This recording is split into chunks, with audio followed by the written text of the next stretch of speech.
Haleluya. Dalam nama Tuhan Yesus, Bapa yang baik, kami kembali datang di hadapan hadirat-Mu malam hari ini dengan bersyukur, berterima kasih karena Engkau begitu luar biasa bagi kami. 2000 tahun yang lampau Engkau pernah ada, lahir di dunia ini sebagai Tuhan dan Juru Selamat kami. Maka malam hari ini Tuhan, kami ada di tempat ini memperingati hari yang begitu sangat luar biasa. Engkau ada lahir ke dunia ini. Oleh sebab itu di saat kami memuji Engkau, menyembah Tuhan, bersorak-sorai di dalam Engkau, biarlah kiranya di tempat ini Engkau ada, Engkau urapi kami semuanya. Engkau beri kami kebebasan untuk bersuka cita. Ingat akan cinta kasih-Mu yang begitu luar biasa bagi kami, sehingga kehadiran kami di tempat ini tidak sia-sia. Kami rindu, kami merasakan lawatan Tuhan terjadi di tengah-tengah kami. Secara khusus perayaan Natal dari muda-mudi remaja di tempat ini, biarlah kiranya membawa dampak yang luar biasa. Lewat kehidupan anak-anak-Mu di tempat ini, biarlah nama Tuhan dipermuliakan. Kami serahkan saudara-saudara kami yang dalam perjalanan untuk datang di tempat ini, dimanapun mereka berada, bawa mereka untuk bersatu hati dengan kami, memuji, menyembah, membesarkan, meninggikan Engkau, sehingga kami ada di tempat ini hanya untuk merasakan lawatan Tuhan terjadi di tengah-tengah kami. Dari awal, pertengahan ibadah perayaan Natal, muda-mudi remaja yang teman kami serahkan dalam tangan-Mu, yaitu di dalam nama Tuhan Yesus Kristus sebagai Tuhan dan Juru Selamat kami yang hidup. Haleluya. Amin. Puji nama Tuhan. Shalom. Shalom. Kurang semangatnya, semangat cuma yang lebih pujian dan cepat aja yang semangat. Saya nggak dengar suara teman-teman kita semuanya. Siapa lagi kak? Siapa lagi? Shalom. Shalom. Coba Cik, kasih jadinya Cik. Mungkin apel ini jadinya. Yang mana sih kak? Yang kayak kita itu kak. Iya, yang dulu kita masih kecil. Oh iya, tahu. Mereka udah besar. Boleh. Mereka semua masih tahu. Iya. Kita kasih pemanasan dulu. Iya. Kita sama ya. 1, 2, 3. Laskar Kristus. Yes. Coba sekali lagi. Coba ini aja. Laskar Kristus. Coba Laskar Kristus. Yes. Sekali lagi. Laskar Kristus. Yes. Berikan suara bagi Tuhan. Yang keras. Berikan suara. Haleluya. Kak, kita ini mau menyanyikan satu lagu tentang janji Allah. Percaya nggak kak, kalau Tuhan Yesus itu datang di tengah-tengah kita di bumi itu juga janji Allah untuk kita, janji yang menyelamatkan kita semua. Amin. Oke, sekarang kita pujikan pujian ini. Ku terima janji Allah. Ku terima janji Allah. Dari mana Cik? Bagi kaum Yehuda, umat yang berdoa, memuji dan menyembah. Inilah saat yang dinanti, firman Allah telah digenapi. Kulihat penuai yang terjadi, yang melanda seluruh bumi. Haleluya, ku terima janji Allah.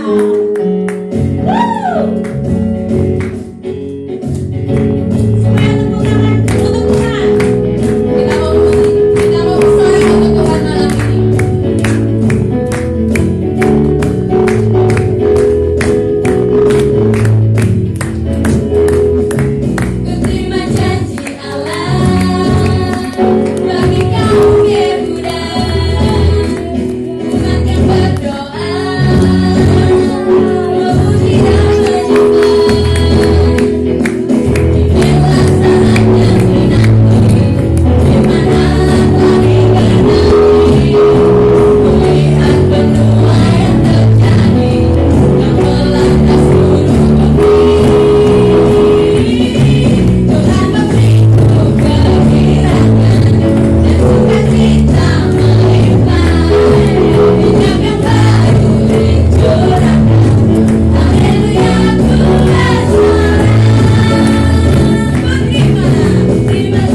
Amin.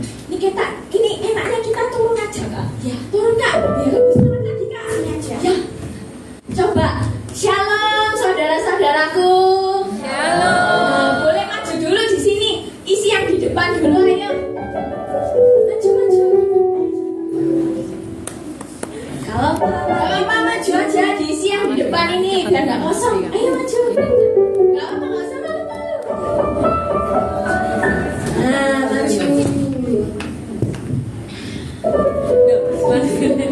Maksudnya di sini. Udah mulai kelihatan semua ini Kak saudara-saudara kita. Ini buat yang baru datang kan nggak tahu ya yang mana. Coba sekali lagi. Yang tahu kasih contoh buat teman-temannya ya. Coba 1, 2, 3. Laskar Kristus. Yes. Udah tahu semua ayo coba sekarang semuanya. Laskar Kristus. Yes. Haleluya. Hari ini kita mau bersukacita bersama Tuhan. Kita mau bersukacita bersama kalian semua. Kita pujikan pujian ini. Tangannya semua, tepuk tangan di atas kepala.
Persembahan bisa dijalankan.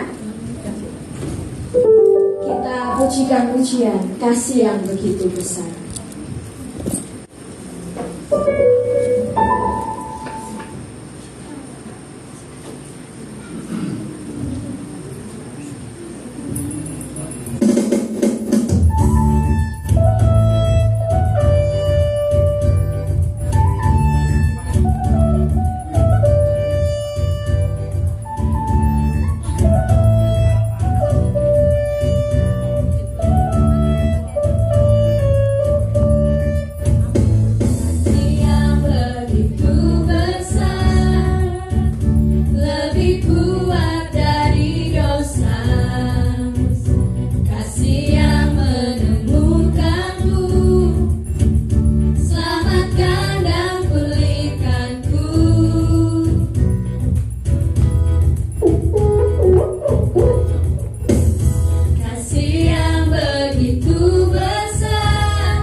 siapkan hati kita dan kita tanyakan satu pujian, Tuhan tak pernah janji.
Bapa, sungguh kami mengucap syukur pada kesempatan malam yang indah ini Bapa, kembali Engkau boleh pertemukan setiap kami anak-anak remaja Kamuda GBDI Kanaan beserta dengan anak-anak remaja Kamuda yang lainnya Tuhan di tempat ini dengan tidak kekurangan suatu apapun.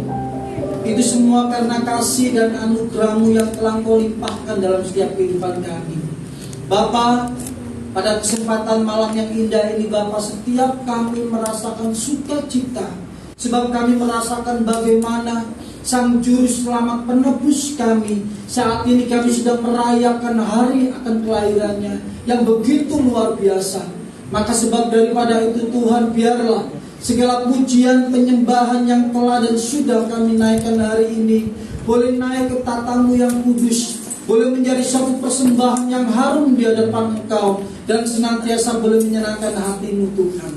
Maka sebentar Tuhan kami rindu kembali untuk melihat ke dalam bagaimana sang kelahiran Juru Selamat itu boleh terjadi dalam muka bumi ini.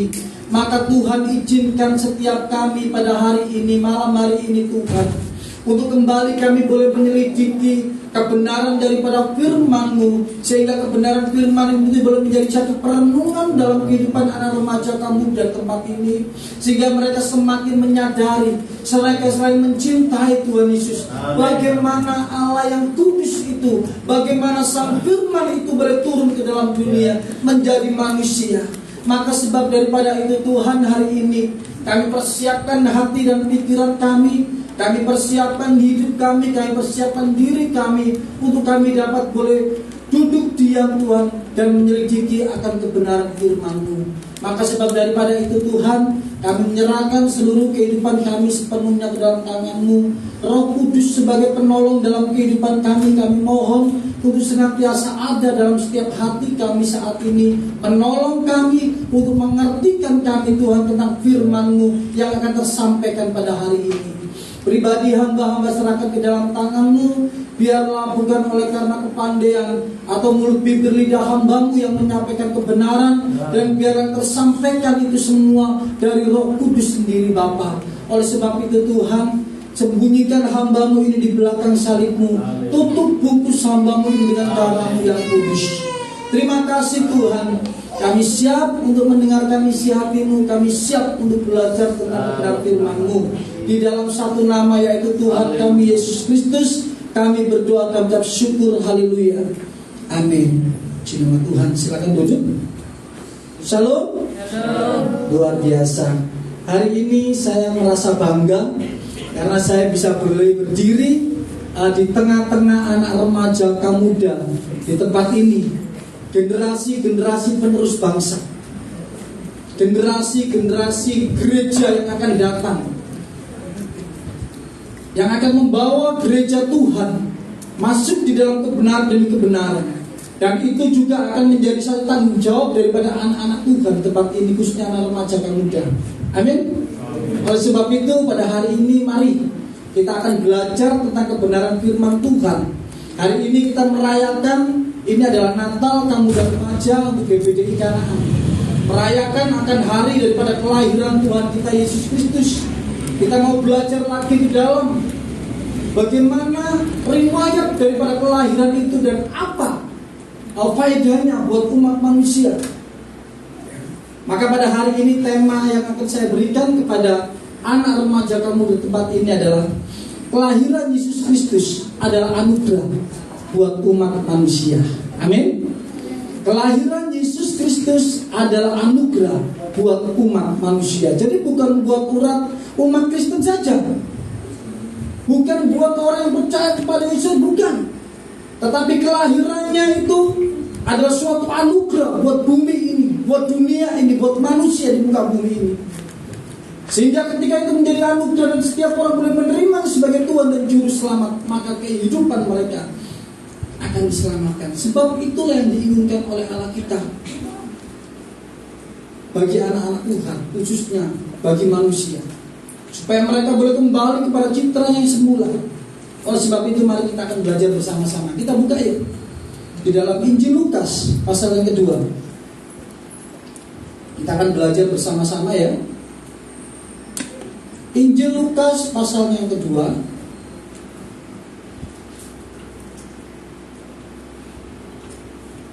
Slide-nya boleh ditampilkan. Ayat. Ya, Injil Lukas pasal yang kedua ayat yang pertama sampai dengan yang ke-20. Injil Lukas pasal yang kedua ayat yang pertama sampai dengan yang ke-20. Saya akan bacakan untuk kalian semua. Kalian boleh melihat di depan. Slide-nya sudah terpasang, kalian bisa membaca ke sana. Baik, saya akan bacakan ya. Kelahiran Yesus Kristus. Pada waktu itu Kaisar Agustus mengeluarkan suatu perintah, menyuruh mendaftarkan semua orang di seluruh dunia. Inilah pendaftaran yang pertama kali diadakan sewaktu Kirenius menjadi wali negeri di Syria. Maka pergilah semua orang mendaftarkan diri masing-masing ke kotanya sendiri. Demikian juga Yusuf pergi ke kota Nazaret di Galilea ke Yudea, ke kota Daud yang bernama Bethlehem, karena ia berasal dari keluarga dan keturunan Daud, supaya didaftarkan bersama-sama dengan Maria tunangannya yang sedang mengandung. Ketika mereka di situ, tibalah waktunya bagi Maria untuk bersalin, dan ia melahirkan seorang anak laki-laki, anaknya yang sulung. Lalu dibungkusnya dengan lampin dan dibaringkannya dalam palungan, karena tidak ada tempat bagi mereka di rumah penginapan. Ayat yang ke-8, gembala-gembala. Di daerah itu ada gembala-gembala yang tinggal di padang, menjagakan kawanan ternak mereka pada waktu malam. Tiba-tiba berdirilah seorang malaikat Tuhan di dekat mereka, dan kemuliaan Tuhan bersinar meliputi mereka, dan mereka sangat ketakutan. Lalu kata malaikat itu kepada mereka, "Jangan takut, sebab sesungguhnya aku akan memberitakan kepadamu kesukaan besar untuk seluruh bangsa. Hari ini telah lahir bagimu juru selamat, yaitu Kristus Tuhan di kota Daud. Dan inilah tandanya bagimu, kamu akan menjumpai seorang bayi dibungkus dengan lampin dan terbaring dalam palungan. Dan tiba-tiba tampaklah bersama-sama dengan malaikat itu sejumlah besar bala tentara surga yang memuji Allah, katanya, kemuliaan bagi Allah di tempat yang maha tinggi, dan damai sejahtera di bumi di antara manusia yang berkenan kepadanya." Setelah malaikat itu meninggalkan mereka dan kembali ke surga, gembala-gembala itu berkata seorang kepada yang lain, "Marilah kita pergi ke Bethlehem untuk melihat apa yang terjadi di sana, seperti yang diberitakan Tuhan kepada kita." Lalu mereka cepat-cepat berangkat dan menjumpai Maria, Yusuf dan bayi itu yang sedang berbaring dalam palungan. Dan ketika mereka melihatnya, mereka memberitahukan apa yang telah dikatakan kepada mereka tentang anak itu. Dan semua orang yang mendengarnya heran tentang apa yang dikatakan gembala-gembala itu kepada mereka. Tetapi Maria menyimpan segala perkara itu di dalam hatinya dan merenungkannya. Maka kembalilah gembala-gembala itu sambil memuji dan memuliakan Allah, karena segala sesuatu yang mereka dengar itu dan mereka lihat semuanya sesuai dengan apa yang telah dikatakan kepada mereka. Amin. Kisah daripada Injil Lukas ini adalah suatu kisah yang agung, menceritakan suatu pengalaman yang begitu luar biasa, suatu sejarah yang besar, di mana pada saat itu telah dilahirkan seorang juru selamat. Dan ini bukan hanya menyelamatkan satu bangsa, tapi seorang juru selamat yang akan menyelamatkan seluruh umat manusia, ya kan? Dan kelahirannya yang akan datang ini, kelahirannya yang telah datang ini, itu telah dinubuatkan oleh banyak nabi-nabi. Bahkan orang-orang kudus juga menuliskan kisah itu menjadi suatu nubuat yang begitu luar biasa. Salah satunya Nabi Yesaya menuliskan di dalam Yesaya pasal yang ke-9 ayat yang ke-5. Seorang putra telah diberikan, seorang anak telah diberikan kepadamu, lambang pemerintahan berada di atas baunya. Namanya disebutkan orang yang apa? Penasihat ajaib, Allah yang perkasa, Bapa yang kekal, Raja damai. Bayangkan, itu adalah kisah ribuan tahun sebelum dilahirkan sang juru selamat itu. Ternyata sudah dinubuatkan oleh para nabi-nabi. ternyata sudah dinubuatkan oleh orang-orang kudus di masa lampau dan ditulisnya dalam satu kitab suci yang begitu luar biasa, sehingga terjadi penggenapan seperti yang kita baca di dalam kitab Lukas pasal yang kedua ini. Anak muda, ini adalah suatu hal yang begitu dahsyat, rancangan Tuhan yang begitu mulia buat umat manusia. Lalu siapakah Raja Damai itu? Siapakah Sang Penyelamat itu? Yohanes mencatat dengan begitu indah. Di dalam Yohanes pasal 1 yang pertama dikatakan seperti apa? Pada mulanya adalah Firman. Firman itu bersama-sama dengan Allah, dan Firman itu siapa? Allah. Allah. Pada mulanya adalah Firman. Firman itu bersama-sama dengan Allah, dan Firman itu adalah Allah. Suatu catatan yang diberikan oleh Yohanes pada saat itu. Pada Injil Yohanes ini, Yohanes menuliskan dengan begitu indahnya, Yohanes menuliskan dengan begitu rupa, siapa asal usul daripada Sang Penyelamat ini, dari mana dia berasal, dan siapakah dia sesungguhnya. Yohanes mencatat, dialah Sang Firman Tuhan itu, dialah Sang Logos itu, yang telah turun ke dalam dunia menjadi manusia, dialah Allah itu sendiri. Di ayat 14 mengatakan seperti apa? Coba di ayat 14, Yohanes pasal yang pertama tadi, ayat 14. Firman itu telah menjadi manusia dan diam di antara kita, dan kita telah melihat kemuliaannya, yaitu kemuliaan yang diberikan kepadanya sebagai siapa? Sebagai siapa? Anak tunggal Bapa, penuh kasih karunia dan kebenaran. Ini catatan Yohanes, memperkenalkan siapa Sang Juru Selamat itu, siapakah Yesus Kristus itu dari asal mulanya. Bukan mencatat dari asal mula manusia, tetapi Injil Yohanes ini mencatat pribadi daripada Yesus yang sesungguhnya dari atas. Dari mana dia berasal? Seperti yang telah dinubuatkan oleh para nabi, dia adalah Sang Firman Allah itu sendiri. Allah yang turun ke dalam dunia menjadi manusia, diam di antara kita, mengambil rupa sebagai manusia, mengambil rupa menjadi daging, berinkarnasi. Allah yang luar biasa itu berinkarnasi menjadi manusia, menjadi daging sama seperti kita. Lalu kenapa? Kenapa Allah yang luar biasa, Allah yang agung itu, Allah yang suci itu harus turun ke dalam dunia menjadi manusia yang hina, tinggal di antara manusia yang hina, tinggal di antara manusia yang penuh dosa, tinggal di dalam dunia yang sudah rusak? Kenapa Allah harus melakukan itu? Ini harus menjadi perenungan kita, anak remaja dan muda, supaya senantiasa boleh menguatkan hati kita bahwa kita memiliki Allah yang begitu luar biasa.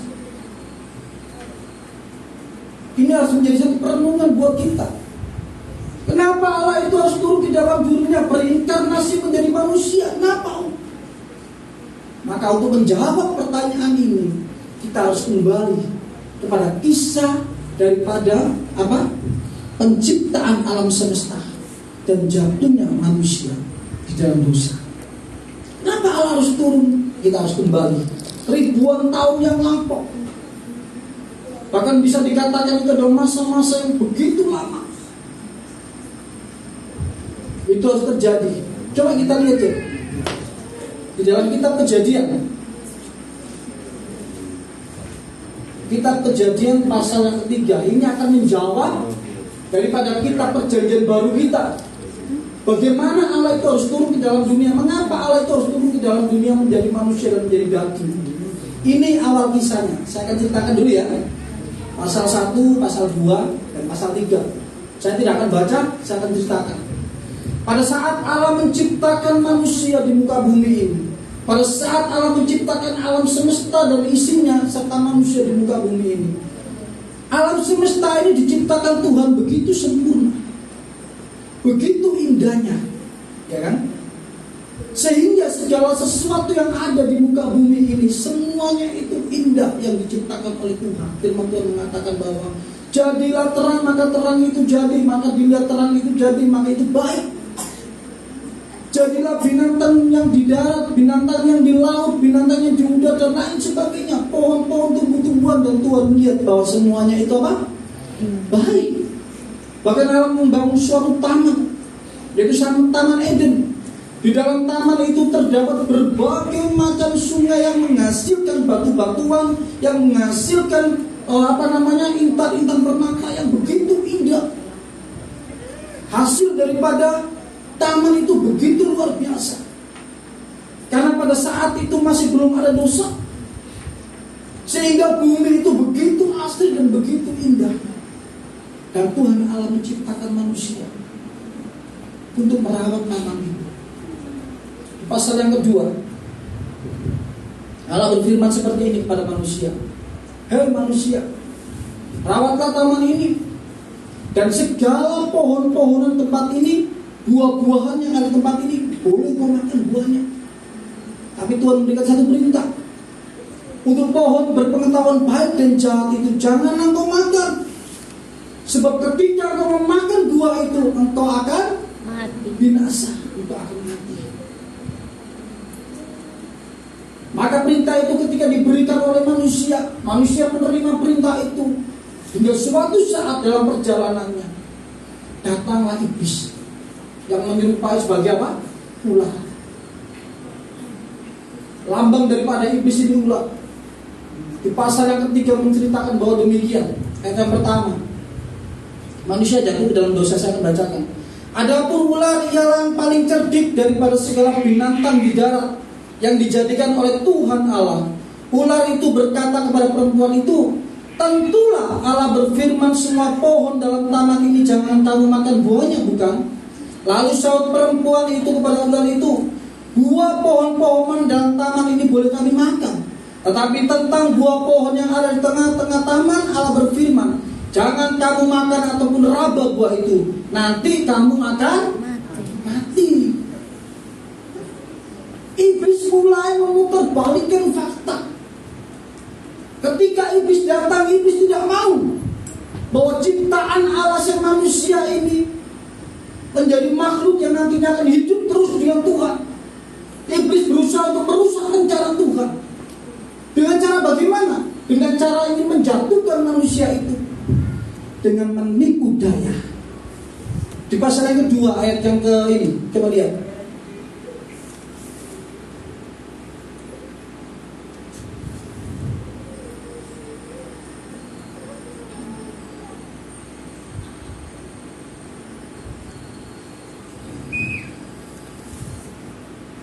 Ayat yang ke-17, perhatikan. Pasal yang kedua ayat 17, ini perintah Tuhan kepada manusia. Kejadian pasal 2 ayat 17. Tetapi pohon pengetahuan tentang yang baik dan yang jahat itu janganlah kau makan buahnya, sebab pada hari engkau memakannya pastilah engkau akan mati. Ayat yang ke-16. Lalu Tuhan Allah memberi perintah ini kepada manusia. Semua pohon dalam taman ini boleh kau makan buahnya dengan bebas. Yang tidak berapa? Buah pengetahuan baik. Buah yang berpengetahuan baik dan buah yang berpengetahuan jahat jangan engkau makan. Tetapi lepas daripada itu semua engkau boleh memakannya. Dan iblis memutarbalikkan firman Tuhan ini. Karena memang pekerjaan iblis itu apa? Menipu. Dia adalah pendusta. Yohanes pasal 8 ayat 44 mengatakan apa? Iblislah bapakmu. Dia adalah seorang penipu. Dan dia adalah bapa segala pendusta. Iblislah yang menjadi bapamu. Dan kamu ingin melakukan keinginan-keinginan bapamu. Ia adalah pembunuh manusia sejak semula dan tidak hidup dalam kebenaran. Sebab di dalam dia tidak ada kebenaran. Apabila ia berkata dusta, ia berkata atas kehendaknya sendiri, sebab ia adalah pendusta dan bapa segala. Ini predikat iblis. Iblis itu pendusta. Ketika Tuhan mengatakan bahwa seluruh pohon-pohonan dan buah-buah di taman ini boleh kau makan buahnya, kecuali satu, yaitu pohon tentang berpengetahuan baik dan jahat jangan kau makan. Iblis memutarbalikkan. Ya. Bahwa Tuhan berfirman kepadamu, hei manusia, kamu kan tidak boleh memakan seluruh buah ini. Siapa bilang? Pada waktu itu Hawa. Tuhan bilang kok bahwa semua buah-buahan di taman ini boleh kamu makan buahnya, kecuali satu, yaitu buah berpengetahuan baik dan jahat, tidak boleh kamu makan. Saat itulah iblis mulai merongrong manusia. Perhatikan yang berikutnya. Ayat yang keempat. Tetapi ular itu berkata kepada perempuan itu, sekali-kali kamu tidak akan mati. Tetapi Allah mengetahui bahwa pada waktu kami memakannya, matamu akan terbuka dan kamu akan menjadi seperti Allah, tahu tentang baik dan yang jahat. Ini iblis lagi.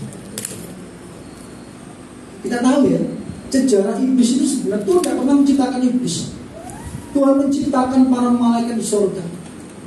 Dan pada suatu ketika ada salah satu iblis yang saat itu paling mencolok. Dia memimpin puji-pujian di surga.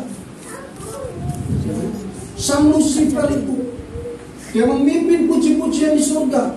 Ketika dia mulai merasa bahwa dirinya itu sangat dihormati oleh yang lain, dia mulai naik. Dia mulai apa? Sombong. Dia berkata, aku ingin menyamai yang maha tinggi. Jadi hati-hati. Kalau ada manusia di muka bumi ini yang ingin sama seperti Tuhan, dia adalah iblis. Dan iblis ingin manusia juga jatuh sama seperti dia. Aku ingin manusia juga jatuh sama seperti aku jatuh pada saat itu. Yaitu mereka harus sama seperti Allah. Mereka harus punya pemikiran bahwa mereka juga harus sama dengan Allah. Sehingga ketika pada saat itu manusia ini tertipu daya oleh iblis. Di ayat selanjutnya kita akan lihat ayat yang ke-6. Perempuan itu melihat bahwa buah pohon itu baik untuk dimakan dan sedap kelihatannya. Lagi pula pohon itu menarik hati karena memberi pengertian. Lalu ia mengambil dari buahnya dan dimakannya dan diberikannya juga kepada suaminya yang bersama-sama dengan dia. Dan suaminya pun memakannya. Maka terbukalah mata mereka berdua dan mereka tahu bahwa mereka telanjang. Lalu mereka menyemat daun pohon ara dan membuat cawat. Tiba-tiba manusia itu tergoda oleh tipu daya iblis. Dia melanggar titah Allah. Dia melanggar peraturan yang telah diberikan oleh Allah. Sehingga manusia itu memakan buah itu. Dan saat itu juga kemuliaan Allah itu lepas dari manusia. Dan ketika kemuliaan Allah itu lepas daripada manusia, manusia menyadari bahwa dirinya itu telanjang. Ketelanjangan itu adalah gambaran daripada dosa. Mereka telanjang. Waduh, aku berdosa, aku sudah telanjang. Dan mereka berusaha untuk mencari apa? Pakaian untuk menutupi diri mereka. Mereka berusaha untuk menutupi ketelanjangan mereka. Mereka berusaha untuk menutupi dosa mereka dengan cara mereka sendiri. Ketika saat itu manusia itu mengambil daun pohon apa? Ara dan membuatnya cawat. Ini adalah gambaran daripada usaha manusia untuk mencari keselamatannya. Usaha manusia dalam dia berusaha untuk mencari keselamatannya. Tapi ini tidak berkenan pada Allah. Kemuliaan Allah telah pergi dari manusia. Manusia telah berdosa. Manusia telah telanjang. Dan manusia rindu untuk kembali dengan Allah. Dengan cara menutupi dosanya. Dengan cara bagaimana manusia dengan caranya sendiri menutupi dosa mereka. Supaya tidak terlihat ketelanjangannya. Jadi perhatikan baik-baik anak muda, remaja. Jangan engkau sekali-kali melangkah keluar sana untuk hidup bersama dengan orang-orang duniawi. Hidup menurut hawa nafsu kalian itu adalah dosa dan itu adalah ketelanjangan. Ketika engkau mulai mencoba-coba untuk melakukan sesuatu yang belum pernah kalian lakukan, ya, hal-hal yang negatif yang tidak baik itu, saat itu pula kemuliaan Allah akan hilang daripada kalian. Tuhan tidak akan bersama dengan kau lagi. Engkau akan merasa malu dalam hidupmu. Joko dulu juga pernah muda. Ketika menyadari bahwa kehidupan yang tidak benar itu adalah sesuatu yang memalukan, kita harus meninggalkan itu semua. Anak muda hari ini saya katakan kepada kalian, jangan pernah mencoba-coba sesuatu yang negatif di luar sana dan kau melakukannya. Lepaskan itu. Jika perlu, hindari itu semua. Kamu adalah anak-anak tebusan Allah. Generasi-generasi gereja yang nantinya juga akan berdiri menyampaikan kebenaran firman Tuhan dimanapun kalian akan berada. Amin.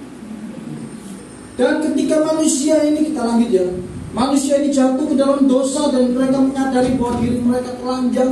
Ayat yang ke-8 berkata, ketika mereka mendengar bunyi langkah Tuhan Allah yang berjalan-jalan dalam taman itu pada waktu hari sejuk, bersembunyilah manusia dan istrinya itu terhadap Tuhan Allah di antara pohon-pohonan dalam taman. Rupa-rupanya dosa ini juga menjauhkan manusia dengan Allah loh. Dosa yang dilakukan oleh manusia ini dapat menjauhkan manusia dengan Allah. Mereka bersembunyi di hadapan Allah sebab terang itu tidak mungkin dapat bergabung dengan gelap. Terang itu tidak mungkin bersatu dengan kegelapan. Ketika sang terang itu datang, ketika Allah itu digambarkan, ketika dia berjalan di taman itu, manusia menjadi takut. Ada jarak antara manusia dengan Tuhan, yang pada saat ketika manusia belum dosa, manusia bisa bercakap-cakap dengan Allah secara langsung tanpa harus malu, karena tidak ada dosa pada saat itu. Tapi ketika dosa itu bercampur dalam hidup manusia, ada jarak antara manusia dengan Allah. Manusia yang berdosa itu hidup di dalam kegelapan, dan ketika terang itu datang, kegelapan itu menghindar, dia takut, dia bersembunyi. Dan ayat yang ke-9 berkata apa? Ayat yang ke-7. Ayat ke-9. Tetapi Tuhan Allah memanggil manusia itu dan berfirman kepadanya, di manakah engkau? Ketika Allah ini berusaha untuk mencari manusia, dan manusia berusaha untuk menghindar daripada Allah karena takut, Tuhan Allah mencari manusia. Allah tahu bahwa manusia ciptaannya itu telah jatuh ke dalam dosa. Dia tahu bahwa manusia ciptaannya itu telah melanggar akan perintahnya, dicarilah oleh Tuhan. Pada saat itu Allah menjadi sedih. Ketika tahu bahwa manusia itu telah jatuh ke dalam dosa, Allah menjadi sedih. Allah cari. Di pasal ke-9 ini bercerita tentang bagaimana Allah menangisi manusia itu. Tuhan Allah memanggil manusia itu dan berfirman, di manakah engkau? Ini bukan bentuk pencarian Allah pada manusia, bukan. Tapi ini adalah bentuk tangisan Allah. Mengapa engkau melakukan ini? Seolah Tuhan berkata itu. Mengapa engkau melanggar titah yang telah aku tetapkan? Mengapa engkau melanggar peraturan yang sudah aku berikan kepadamu manusia? Apa yang kau lakukan? Sehingga engkau saat ini jatuh di dalam dosa, engkau hidup di dalam kegelapan, dan ketika aku datang kepadamu, engkau takut untuk menemui aku, sebab Allah itu terang. Dan dosa itu adalah kegelapan. Ketika manusia jatuh di dalam dosa, mereka hidup di dalam kegelapan. Dan ketika Allah mencari mereka, bagaimana Allah selanjutnya berkata, ayat 10. Ia menjawab, ketika aku mendengar bahwa engkau ada dalam taman ini, aku menjadi takut. Karena aku telanjang, sebab itu aku bersembunyi. Firman-Nya, siapakah yang memberitahukan kepadamu bahwa aku telanjang? Apakah kau makan dari pohon yang kularang kau makan itu? Manusia itu menjawab, perempuan yang kau tempatkan di sisiku, dialah yang memberikan buah pohon itu kepadaku, maka aku makan. Kemudian berfirmanlah Tuhan Allah kepada perempuan itu, apakah yang telah kau perbuat ini? Jawab perempuan itu, ular yang memperdayakan aku makan.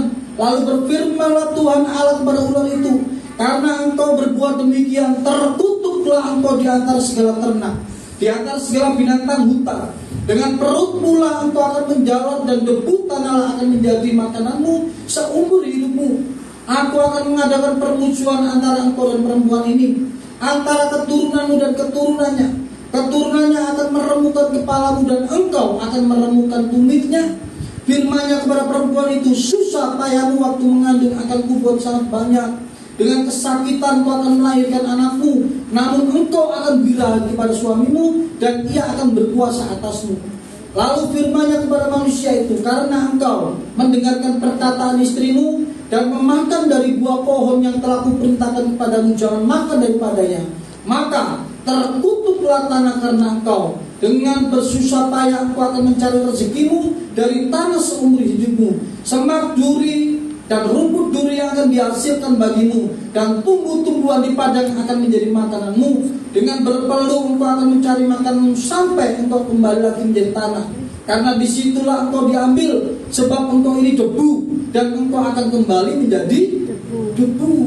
Oleh karena dosa ini akhirnya Allah mengutuk manusia, Allah mengutuk bumi ini.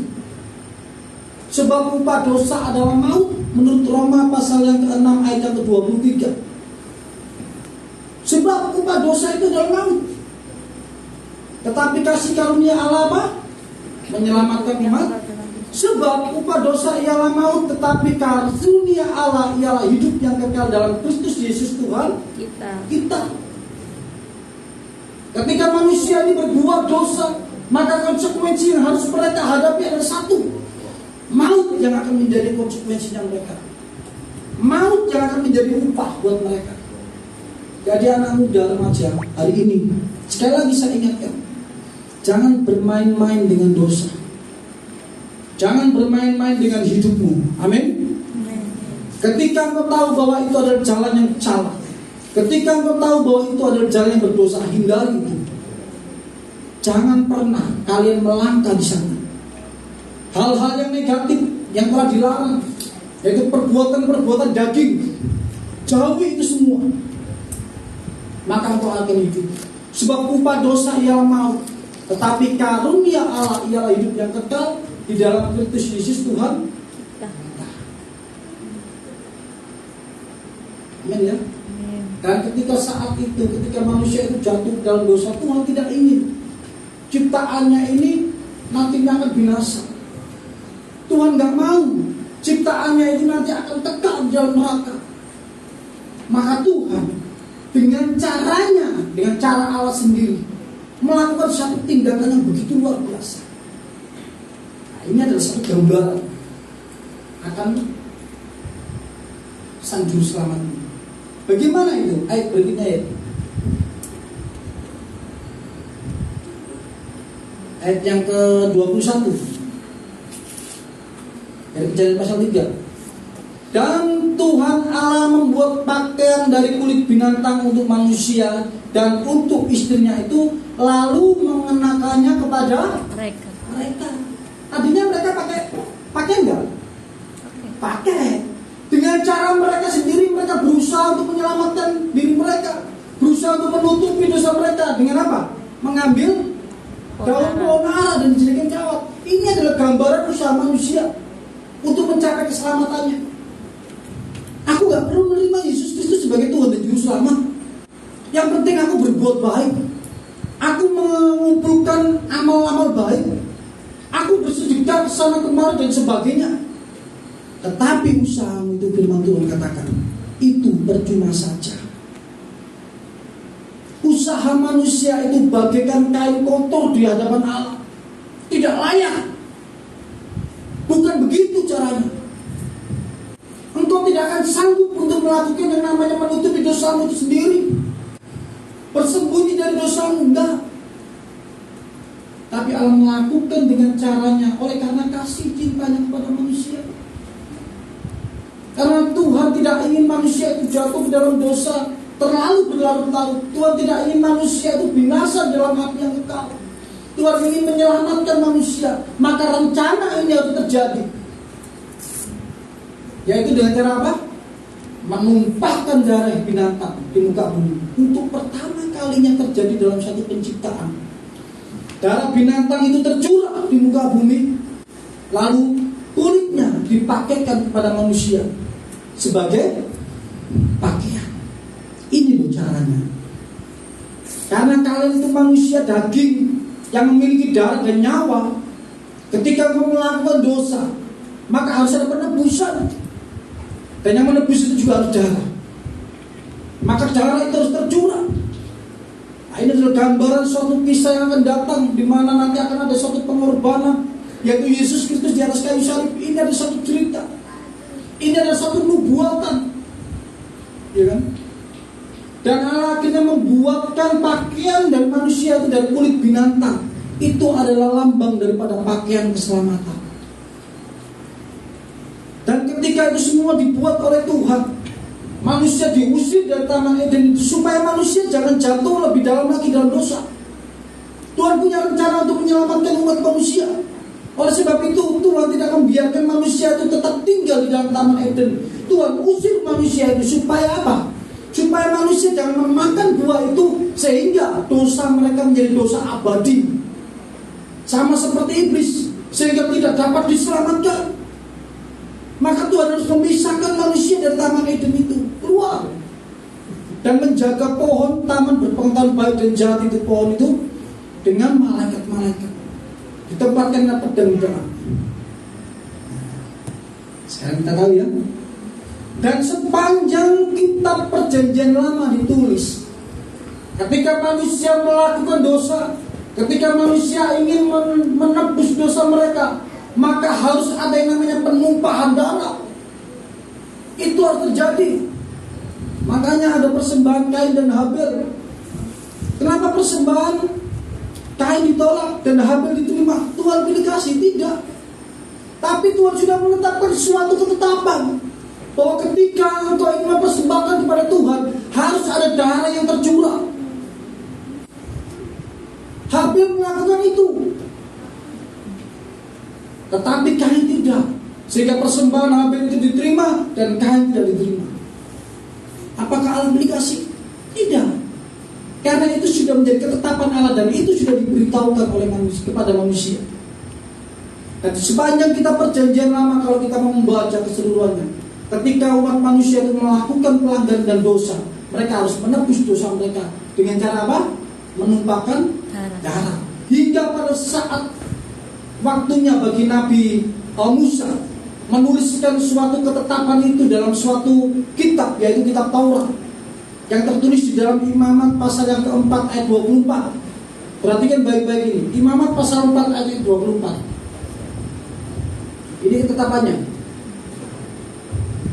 Lalu haruslah ia meletakkan tangannya ke atas kepala kambing itu dan menyembelihnya di tempat yang biasa orang menyembelih korban bakaran di hadapan Tuhan. Itulah korban penghapus dosa. Akhirnya itu menjadi suatu ketetapan, itu menjadi hukum. Ketika Musa hadir, itu dijadikan suatu kisah, dijadikan suatu tulisan untuk diingat-ingat oleh umat manusia, bahwa ketika manusia melakukan dosa dan mereka ingin menebus dosa mereka, harus ada yang namanya penumpahan darah.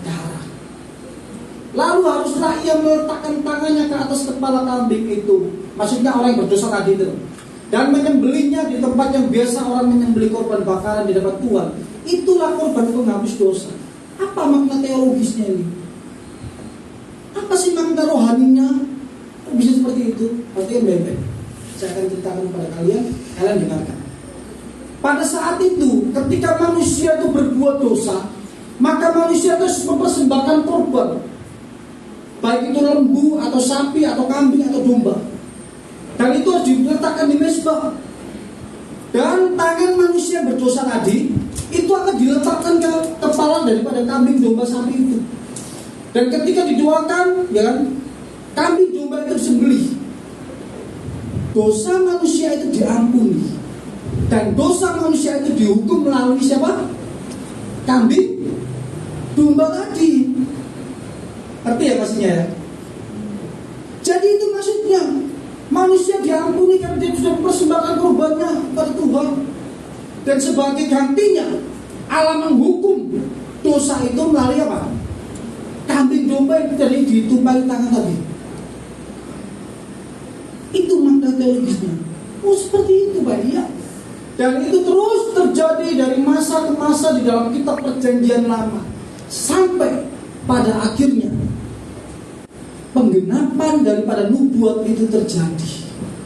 Jadi kisah yang telah kita lihat tadi di perjanjian lama itu adalah suatu gambaran, itu adalah suatu kiasan yang akan datang, di mana akan datang seorang juru selamat yang akan menyelamatkan dosa manusia.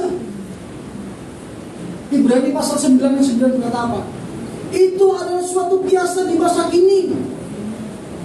Sebab bagaimana mungkin darah kambing domba itu dapat menyempurnakan dosa manusia? No.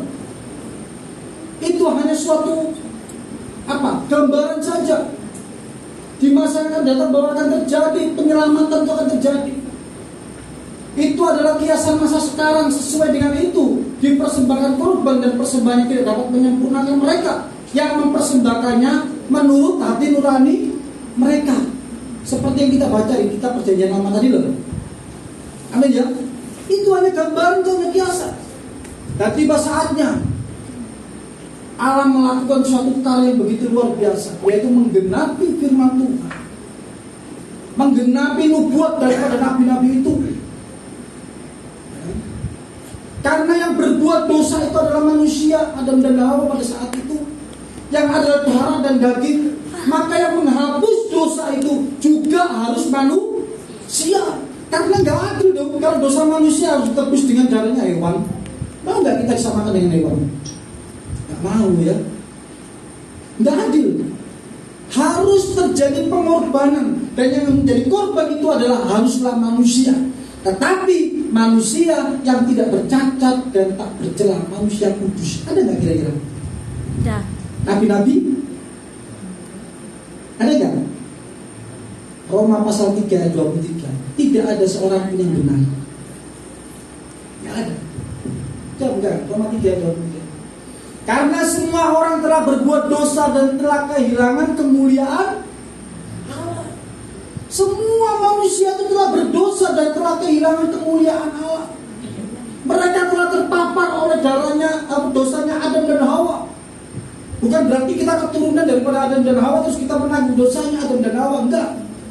Kita tidak pernah menanggung dosa Adam dan Hawa. Dosa Adam dan Hawa ditanggung oleh Adam dan Hawa itu sendiri. Dosa orang tua kita ditanggung oleh orang tua kita sendiri. Dosa anak-anak kita ditanggung oleh anak-anak kita sendiri. Dosa kita ditanggung oleh dosa kita sendiri. Lalu kenapa manusia dia berdosa? Karena manusia terpapar dengan yang namanya dosa yang telah dilakukan Adam dan Hawa. Karena tidak ada manusia yang sempurna di muka bumi ini, Tuhan menjawab kemustahilan itu. Mustahil Tuhan, gak ada orang yang sempurna di muka bumi ini. Bagaimana mungkin manusia dapat ditebus dosanya dengan manusia? Gak ada. Tuhan jawab kemustahilan itu. Tuhan jawab ketidakmungkinan itu. Dengan cara bagaimana? Yaitu Sang Firman itu, yaitu Allah itu sendiri harus turun ke dalam dunia ini menjadi manusia seperti yang kita baca di dalam kitab Lukas pasal yang kedua ayat yang pertama sampai yang ke-20 tadi. Allah turun ke dalam dunia, berinkarnasi menjadi manusia daging, manusia yang tidak memiliki cacat dan celah, manusia yang tidak memiliki dosa sama sekali. Dia dilahirkan pada suatu kandang, yaitu di Migdal Eder, suatu kandang khusus yang dipersiapkan pada saat itu di zamannya orang Israel. Itu adalah suatu kandang khusus yang dipersiapkan untuk persembahan daripada hari raya orang Yahudi pada saat itu. Jadi yang lahir di Migdal Eder itu adalah suatu kepastian bahwa dialah yang nanti akan menghapuskan dosa umat manusia. Makanya Rasul Yohanes Pembaptis berkata apa ketika melihat Yesus? Lihatlah, anak domba sang penebus umat dosa manusia telah datang kepada kita. Tuhan jawab kemustahilan itu. Tidak mungkin Tuhan. Tetapi anak tunggal Allah, yaitu Tuhan Yesus Kristus Sang Firman itu yang turun ke dalam dunia, dialah nanti yang akan menjadi penebusan dosa umat manusia. Sehingga dia berkata, Sang Firman itu dalam tubuh jasmaninya dia pernah berkata, Akulah jalan dan kebenaran dan hidup. Tidak ada seorang pun yang datang kepada Bapa jika tidak melalui aku. Ini gambaran usaha Allah untuk menyelamatkan umat manusia, sama seperti yang terjadi kepada Adam tadi. Ada berusaha menutupi dosanya dengan caranya mereka sendiri. Gak bisa. Tetapi yang harus terjadi adalah Allah sendiri yang turun tangan untuk menyelamatkan mereka. Dengan cara apa? Mengorbankan kambing domba pada saat itu, mencurahkan darahnya dan memakaikan kulitnya sebagai pakaian mereka. Itu adalah pakaian keselamatan. Dan itu terjadi lagi. Satu penggenapan firman Tuhan yang terjadi pada diri Tuhan kita Yesus Kristus. Dan itu hanya terjadi sekali dan tidak mungkin terjadi lagi. Allah itu turun ke dalam dunia hanya sekali untuk menjadi manusia dan menebus dosa umat manusia, dan tidak berkali-kali. Dan ketika kalian telah menerima Yesus Kristus sebagai Tuhan dan Juru Selamat, mengakui Dia adalah sang selamatmu, Dia keselamatanmu, Dia adalah penyelamatmu, maka jangan pernah engkau melepaskan keselamatan itu dari hidupmu. Pegang terus itu, gandul Gusti. Walaupun yang kau hadapi dalam dunia ini begitu berat, mungkin kau akan mengalami yang namanya terpaan, engkau akan mengalami yang namanya ujian, engkau akan diterpa oleh angin, gelombang dan sebagainya. Jangan pernah lepaskan keselamatan itu, terus berjalan bersama Tuhan Yesus. Kuatkan imanmu, kuatkan dirimu untuk terus tinggal di dalam kasih karunia Allah itu. Ketika mengalami ujian itu, haruslah engkau memberikan pertolongan, meminta pertolongan kepada Allah yang hidup. Tuhan, pimpin aku, kuatkan aku, Roh Kudus bantu aku untuk aku mampu berjalan di tengah-tengah dunia yang gelap ini. Tuhan ingin kalian itu menjadi apa? Terang. Walaupun kecil mungkin, gak apa-apa. Akan kalian terus menjadi terang. Yang terang itu kelak akan menjadi besar-besar dan akan menerangi setiap orang di sekeliling kalian. Orang-orang yang tinggal di dalam kegelapan itu harus menyatakan kepada mereka bahwa ada terang yang besar. Dan jangan pernah tinggal dalam kegelapan itu. Itu yang Tuhan inginkan dalam hidup kalian, anak remaja kaum muda. Ketika teman-temanmu hidup di dalam kegelapan, rangkul mereka. Seret mereka dari perbuatan yang jahat itu. Seret mereka dari hal-hal yang negatif itu. Bawa mereka ke dalam terang Tuhan yang ajaib, supaya mereka juga mengalami kasih karunia Allah dalam kehidupan mereka. Maka saat hari ini, malam hari ini kembali saya mengingatkan kepada kalian, suatu karya yang besar itu telah terjadi ribuan tahun yang lampau. Bayi yang agung itu telah turun ke dalam dunia menjadi manusia.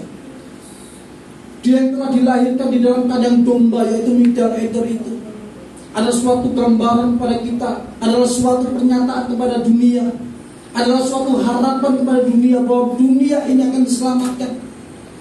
Tuhan tidak ingin manusia jatuh ke dalam dosa, dan Tuhan tidak ingin manusia itu dihukum di dalam kekalahan. Tuhan ingin mengembalikan citra manusia kepada kehidupan mereka yang semula. Tuhan ingin mengembalikan manusia kepada citranya yang semula, yaitu apa?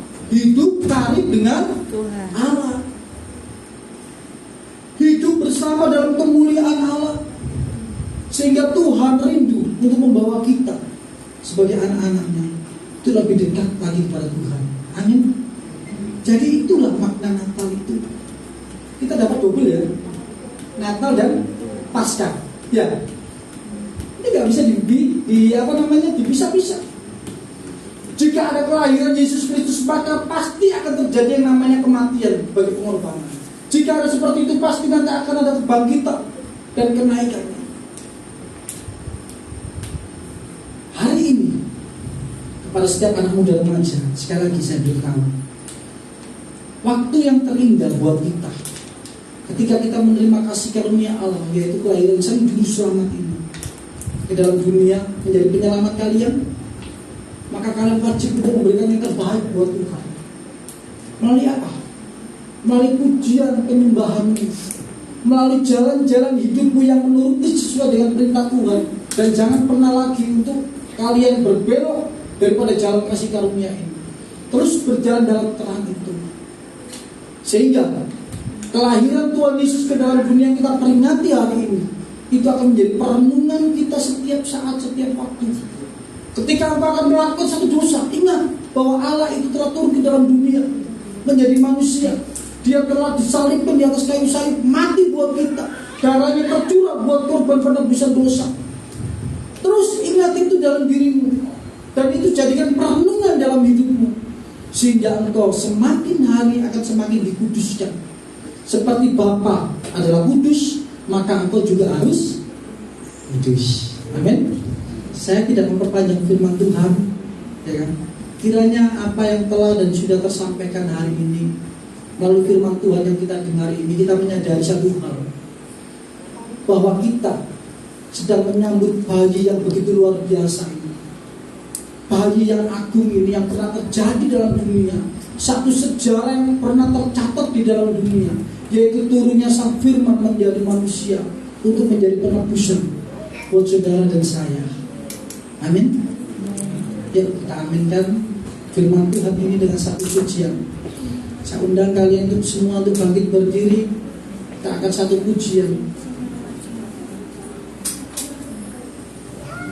Firman jadi manusia.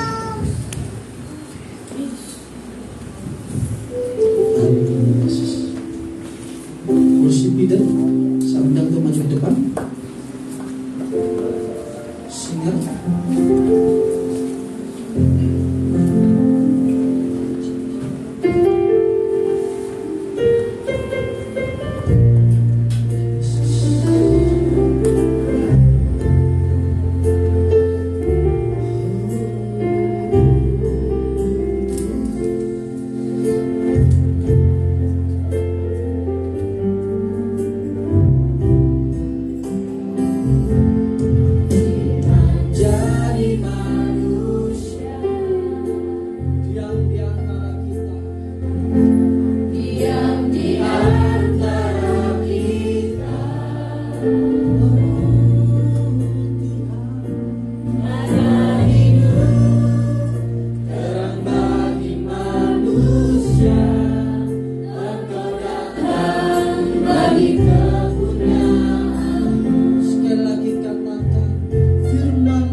pejangan yang begitu agung, suatu sejarah yang begitu mulia yang pernah terjadi dalam muka bumi ini, di mana Sang Pencipta alam semesta itu telah turun ke dalam dunia mengambil rupa sebagai manusia tinggal di dalam daging, yang kami peringati saat hari ini, yang memiliki satu tujuan tidak lain dan tidak bukan, untuk menyelamatkan dunia ini daripada kegelapan, menyelamatkan dunia ini daripada dosa, menyelamatkan dunia ini daripada kebinasaan.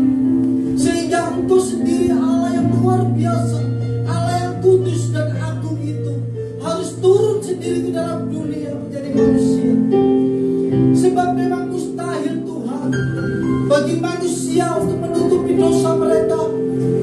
Sebab mustahil bagi manusia untuk dapat menebus dosa mereka sendiri tanpa ada kekudusan di dalamnya.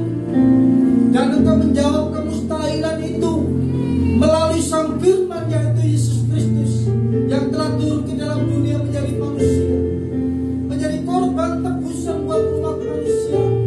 Dan bagi siapa yang percaya kepadanya tidak binasa, melainkan mendapatkan hidup yang kekal.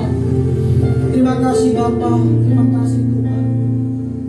Biarlah firman Tuhan pada malam hari ini Bapa boleh dapat menjadi satu teguran dalam setiap kami, menjadi satu perenungan dalam setiap kehidupan anak remaja pemuda tempat ini, sehingga menjadikan firman Tuhan ini menjadi suatu acuan mereka ke depan, menjadi yang lebih baik lagi menuju kepada kekudusan Allah.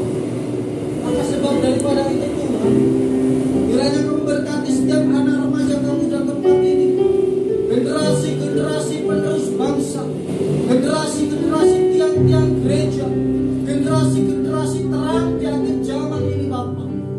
Biarlah Tuhan, kuasa-Mu boleh menaungi mereka, dan firman-Mu boleh senantiasa ada dalam hati mereka, sehingga mereka terus hidup di dalam kebenaran Allah, dan membawa setiap orang-orang yang dalam kegelapan masuk di dalam kemuliaan-Mu yang kekal, dan merampas mereka daripada tangan si jahat itu untuk menuju kepada kehidupan yang kekal, yaitu pada kemuliaan Allah surgawi. Terima kasih Bapa. Hamba berhenti berbicara, tetapi biarlah Roh Kudus terus bekerja atas kehidupan anak muda. Roh Kudus terus bekerja atas kehidupan anak remaja tempat ini Bapa, sehingga mereka terus melakukan kebaikan demi kebaikan, terus melakukan di dalam jalan kebenaran itu, terus melangkah di dalam firman Tuhan, dan mereka semakin hari semakin dikuduskan, nama Tuhan dipermuliakan. Terima kasih Bapa. Inilah ucapan syukur doa kami Tuhan yang kami panjatkan pada malam hari ini di dalam nama Bapa, Putra dan Roh Kudus, yaitu Tuhan Yesus Kristus Allah sendiri yang menjadi juru selamat kami. Kami menyerahkan seluruh doa kami ini Bapa. Haleluya. Amin. Silakan duduk kembali. Haleluya. Dan tiba saatnya kita akan masuk ke dalam kudus. Kita akan menggunakan HP-nya masing-masing ya kakak. Teman-teman, mari kita akan nyanyikan satu pujian Malam Kudus Suni-Suni. Lampu bisa tolong dimatikan? Malam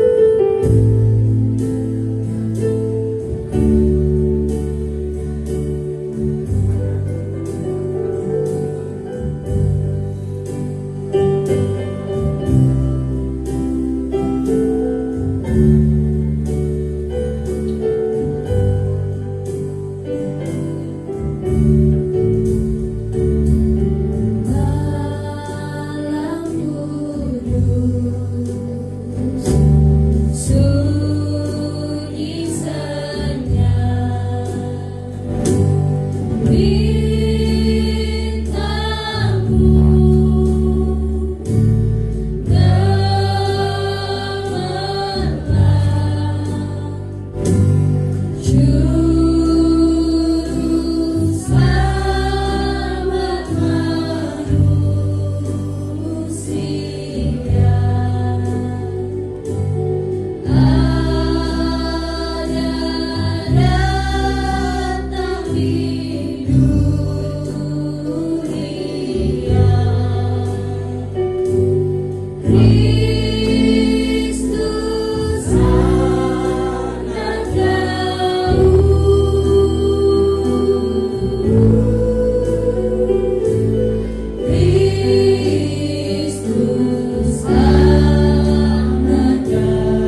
Tuhan, karena adanya Engkau, kami memiliki terang yang menuntun setiap kami ke jalan. Kami bersyukur Tuhan, dan untuk rasa syukur ini kami ingin memaknai setiap pertemuan kami.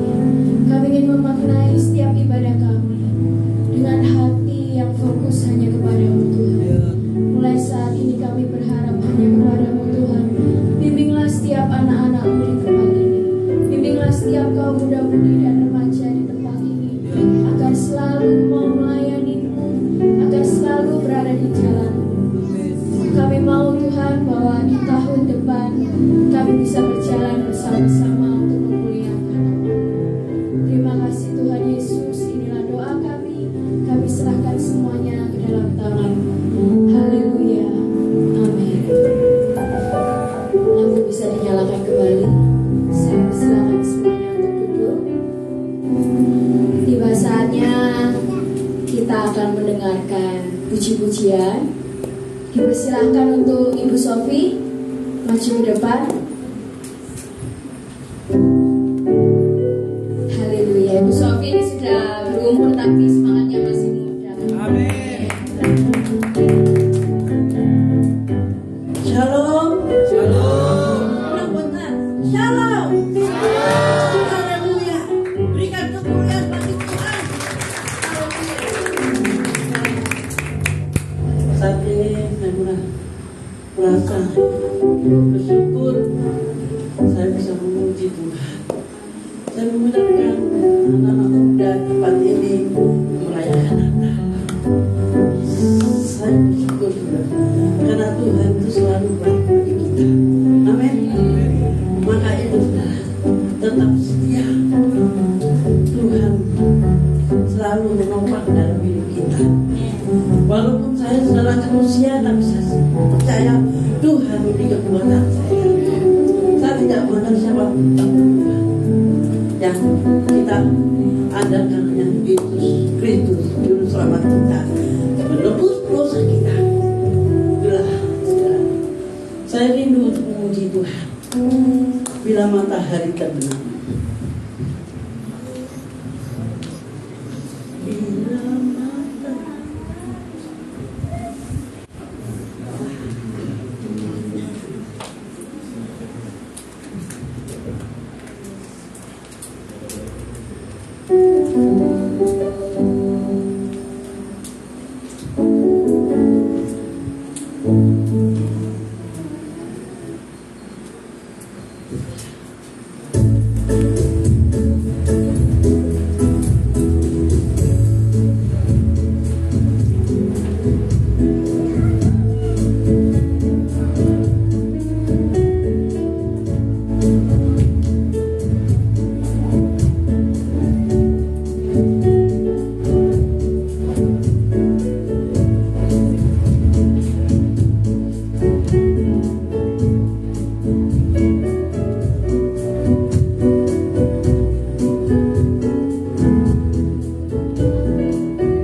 lagi dari kaum muda mudi GBDI AKT. Silakan untuk maju. Haleluya. Berikan tepuk tangannya.